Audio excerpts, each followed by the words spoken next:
Good morning. Yesterday was the first Sunday in Advent, and we began lighting the candles on our Advent wreath.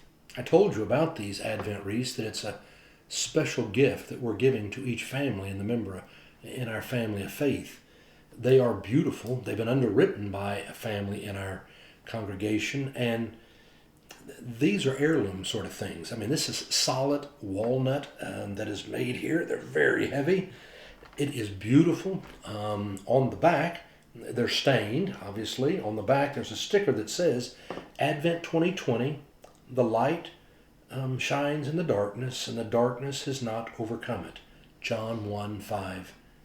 The global pandemic did not extinguish the light of Christ, and it did not prevent us from sharing that light with the world. And so you'll remember, you'll use this year after year to get it out, and it will remind you of Advent 2020 was different than any before, and I hope any for a long time to come. It's a different year, and this is going to be one of the ways we remember this year, and it helps us to prepare for the celebration of Christmas. I suggested that you start by having your devotionals and lighting a candle each day when you do your devotionals. We'll light them every Sunday. And this week we were starting with the candle of love. And then we will have the candle of peace and the candle of joy and a candle of faith. And finally on Christmas we will light the Christ candle, Christmas Eve. God's light coming into the world.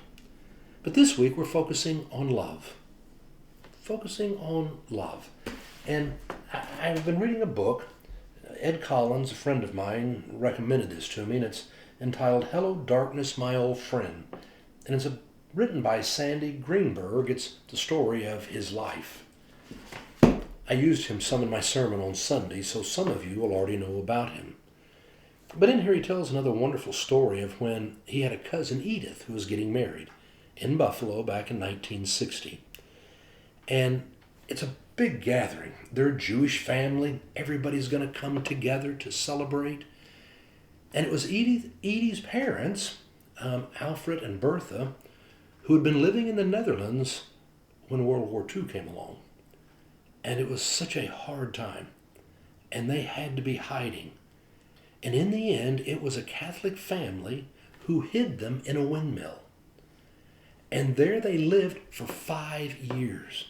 5 years in this small crevice of a place to be hidden from the Germans. And they survived. And had they been found, well, of course, they would have immediately been executed, but so would have the family who was hiding them.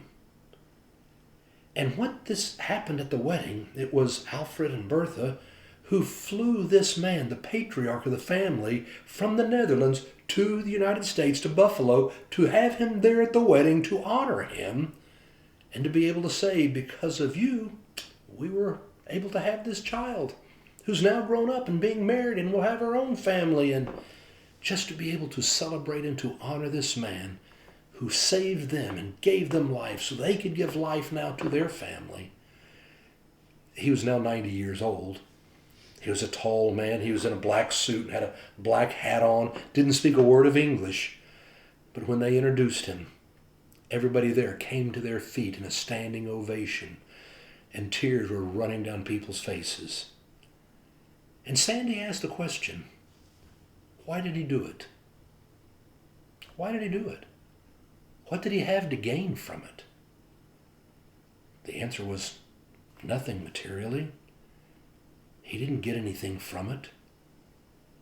It was just the fact that he was a good Catholic, a man of faith, a man who felt loved by God, and so he felt it was his responsibility to reach out and to love another, to do the right thing, to share God's love, and it helped to create hope in this world.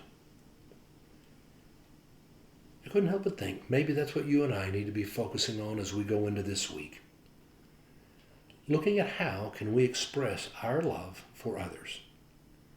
What does it mean to love our neighbor? No exception. What does it mean to take our eyes off ourselves and our own fears and struggles right now in the midst of this pandemic? Our disappointment because Christmas season isn't going to be what it usually is. No, we're going to look beyond ourselves and ask the question, how are we going to show love? Sacrificial love to bless life. If you and I will make the commitment to focus on love this week, I guarantee you it's going to change the way that you're looking at life. Have a great day.